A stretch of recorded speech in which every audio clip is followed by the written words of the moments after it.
ہوتی ہے حضرت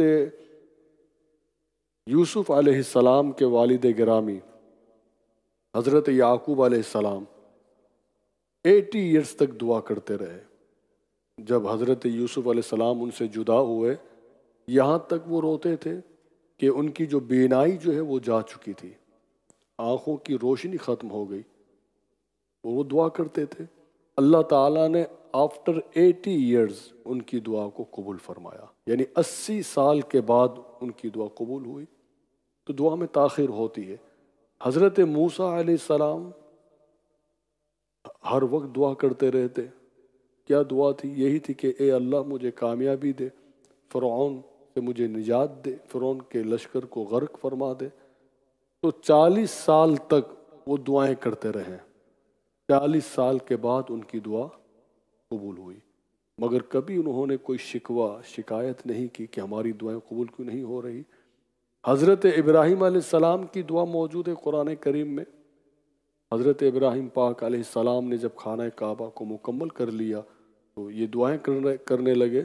ربنا تقبل منا انک انت السمیع العلیم وتب علینا انک انت التواب الرحیم ربنا وجعلنا مسلمین لک ومن ذریتنا امة مسلمة لک وآرنا مناسکنا وتب علینا انک انت التواب الرحیم. پھر کہہ رہے ربنا وبعث فیہم رسولا من انفسہم یتلو علیہم آیاتک.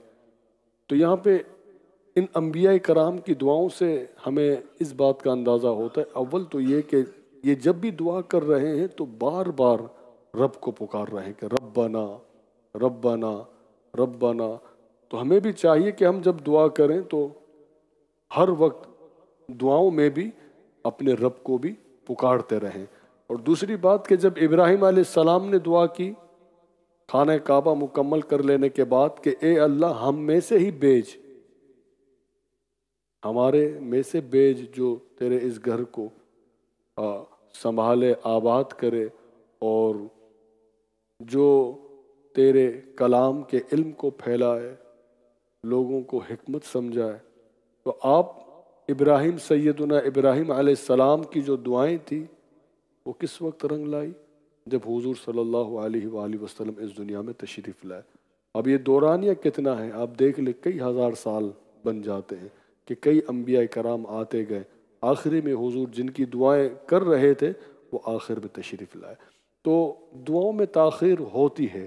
ہمیں اپنے رب پر مکمل طور پر بھروسہ بلکہ یقین رکھنا چاہیے کہ وہ دعاؤں کو قبول فرماتا ہے. تاخیر بھی ہو جائے تو کوئی ایسی بات نہیں، مگر اللہ تعالیٰ ضرور کرم فرماتا ہے اور دعاؤں کو سنتا ہے اور عطا بھی فرماتا ہے. بس ان چیزوں سے ہمیں بچنا چاہیے، حرام سے، اور اپنی طبیعت میں عاجزی اور انکساری لاتے ہوئے، اور دعاؤں میں اخلاص ہونا چاہیے، عمل میں اخلاص ہونا چاہیے. یہ قبولیت کی علامت ہے.